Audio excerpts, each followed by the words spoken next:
Speaking of unpredictability, let's talk about the Sacramento Kings, who are on a 4-game skid. It's one of those things where you want to root off the Sacramento Kings, but you keep wondering what's going on. Are players not playing for the coach? Is the coach making the wrong decisions on his rotation? What's going on? I'll go ahead and break that down, and I'll also have in some fan weighing in on what the issues are here in Sacramento. So let's go ahead and break it all down. It's no secret that the Kings are on a 4-game skid right now. They got blown by the Indiana Pacers on their home floor. They dropped 2 to the Lakers, and the Nuggets stole their heart. Sabonis dishing it to Debo last minute of that Nuggets game. I was right there in the thick of things, and it seemed like Sabonis was going to shoot it. Then he dished it off to Debo, and Debo just did not get a good clean catch. I think he thought Sabonis was going to shoot it. That's what happened. But let's go ahead and break each game down as it is and just talk about what's going on. First game, Nuggets and Kings. Pretty close game on that Monday night, the 16th, where they added this game after the NBA Cup final. Pretty close game going down to the wires. A lot of close numbers as it is on both sides of the teams. They were right there. The Kings lost this one by 1 single point. In typical Kings fashion, they blew a lead and could not hold on to the lead. That's the theme this year.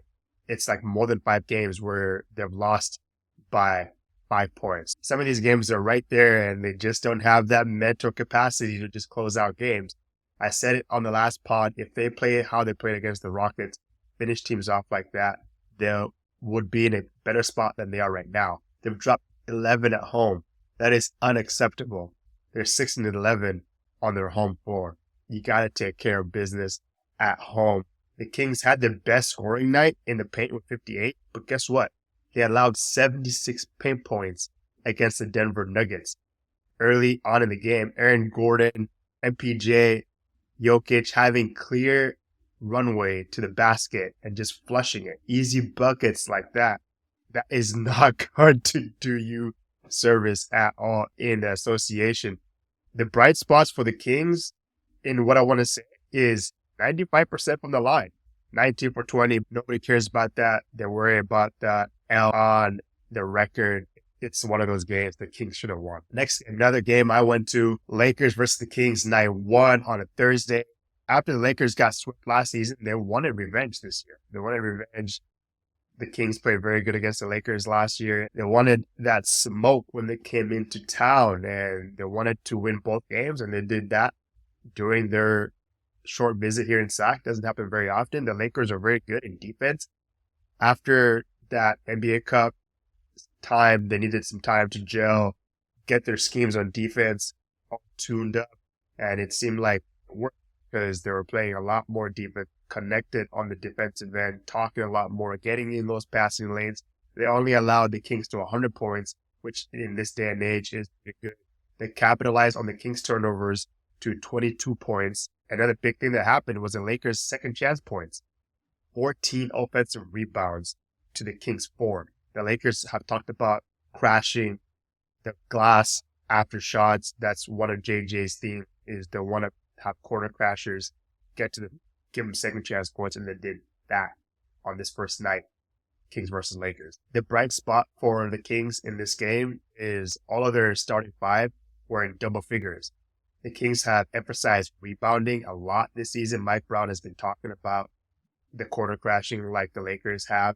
Sabonis was the only player in double figures in rebounds, 12 rebounds. He's top 3 right now in rebounding in the NBA, but the team has to do a better job on rebounding.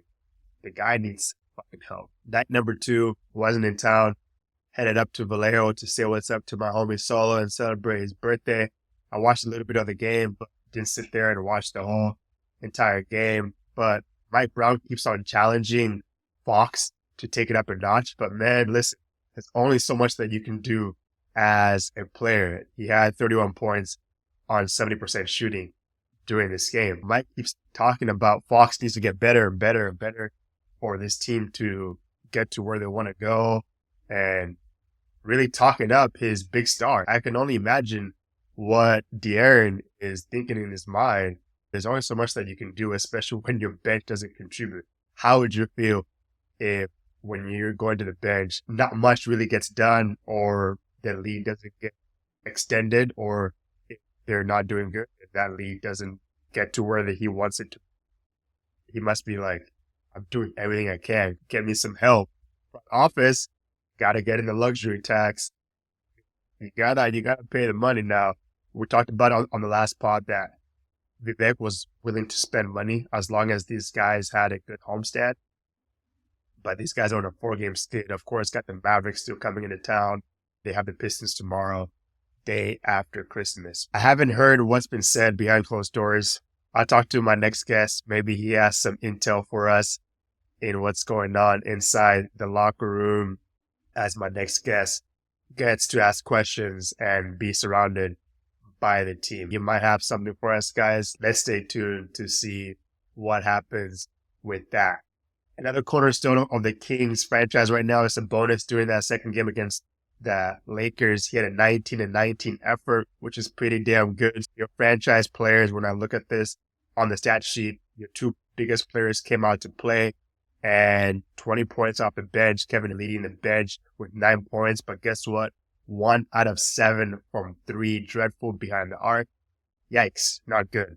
That bench production has not been good. We'll talk about that a little bit more later. Let's talk about the last one, Sunday afternoon, day game, 3 p.m. right here in Sacramento. Was not at the game. I was able to watch a bit of the game. After some time, I didn't even want to watch it anymore. Watched it right outside the arena. Kings continue to struggle behind the arc. We see Mike inserting Doug into the lineup. He got a lot of minutes during this game. I listened to Mike's comments after the game. He mentioned he wanted to have a different look. There weren't minutes for Keon and some others because he wanted to bring in his 3-point specialist and see if maybe he can turn it up. Right now, Mike is looking for answers left and right because let's just be honest. Mike is in the hot seat. Monte is in the hot seat. When your team is bottom 3, bottom 4 in the league, in the Western Conference, yeah, I think something needs to change, but we'll talk about that in just a moment. Kings as a whole, they averaged close to 12 threes or 36 points. This means roughly they average close to 12 threes per game or 36 points per contest. This means roughly 31% of their points are being contributed from the 3-point line. I don't really know what to say. The ball is just not going for the Kings right now. I spoke about this earlier. Have guys that can score from deep. It's just not going in. They're getting good looks. They're more than capable. Got a lot of shooters. That's not what the problem is. It's the defense that is the biggest issue. We'll talk about that in just a moment when we talk about fans' reactions. But they get good looks. The big thing is when they get these 3-point shots, a lot of times it's a long collect, and then the other team is running in transition. They're getting easy buckets. That's what I saw a lot in that Nuggets game. A lot of threes being hoisted. The Nuggets are getting the ball. Joker down the floor. Dunk. I mean, what can you really say? They're not really playing good in transition right now. They're getting outscored a lot when I watch some of these games. We're going to switch gears now and just talk about some fan reactions on my social media at Shot Clock Scribbles. I asked the fans what is going on with the Sacramento Kings. One of the responses I had was depth and rotations. Mike Brown has had an issue in the past with rotations as well. Listen, Mike Brown's been in this game for a minute, coaching Spurs, Cavs, Lakers, Golden State Warriors.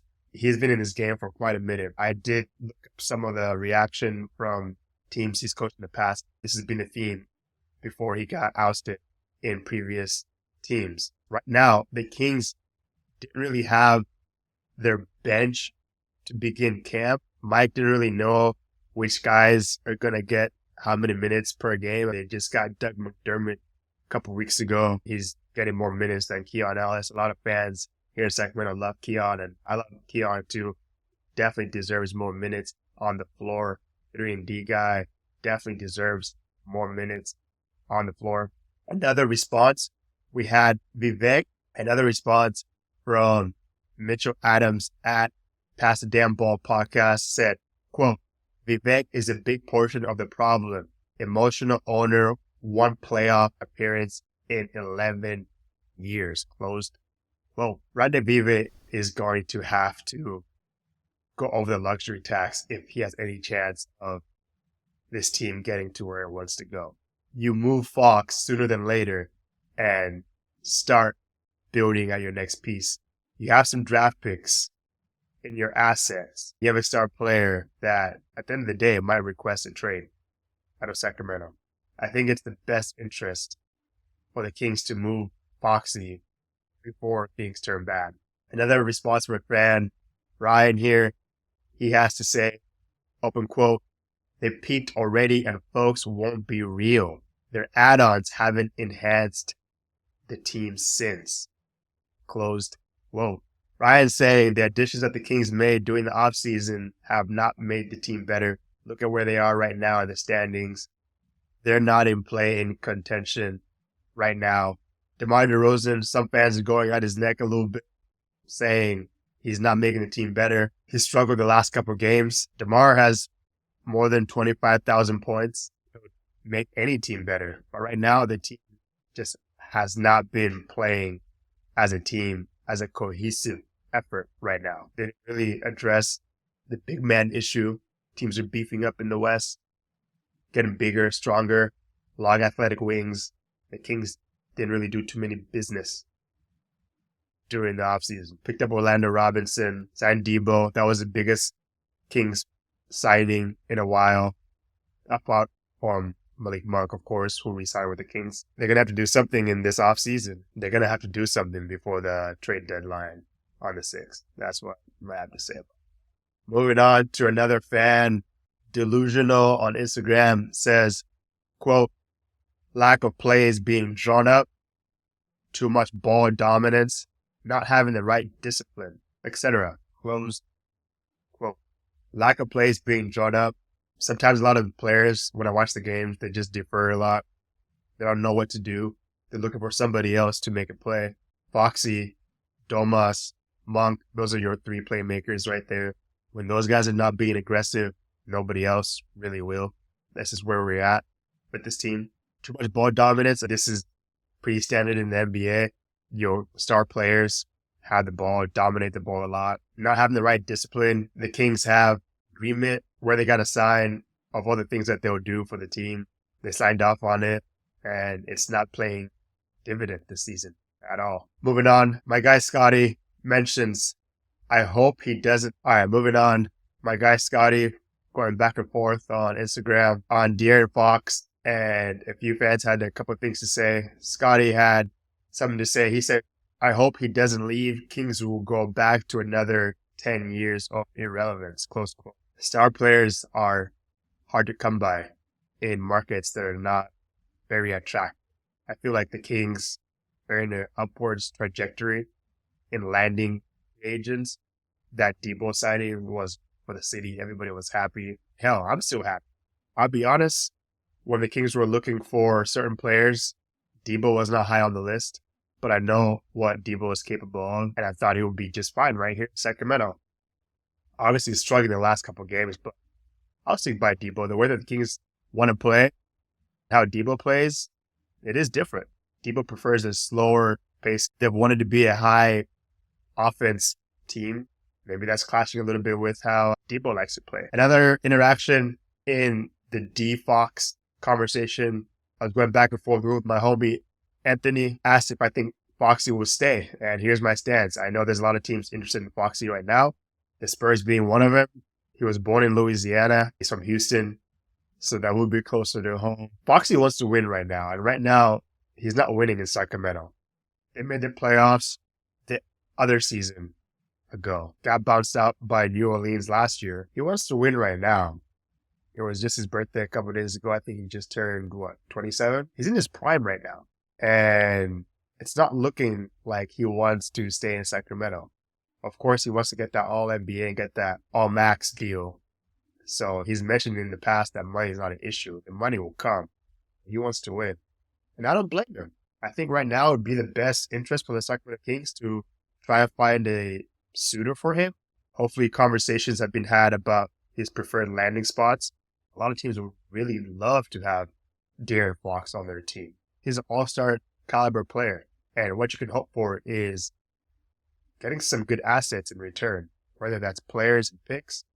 It's going to need to be a combination. It needs to be a win-win situation. Hey, listen, Fox is a professional. If he's going to go out, I don't think it's going to make it look ugly. His wife is going to make sure that he's kept in check. He goes out the right way. It's a player-first driven league. Look at Jimmy Butler saying that he wants to get traded.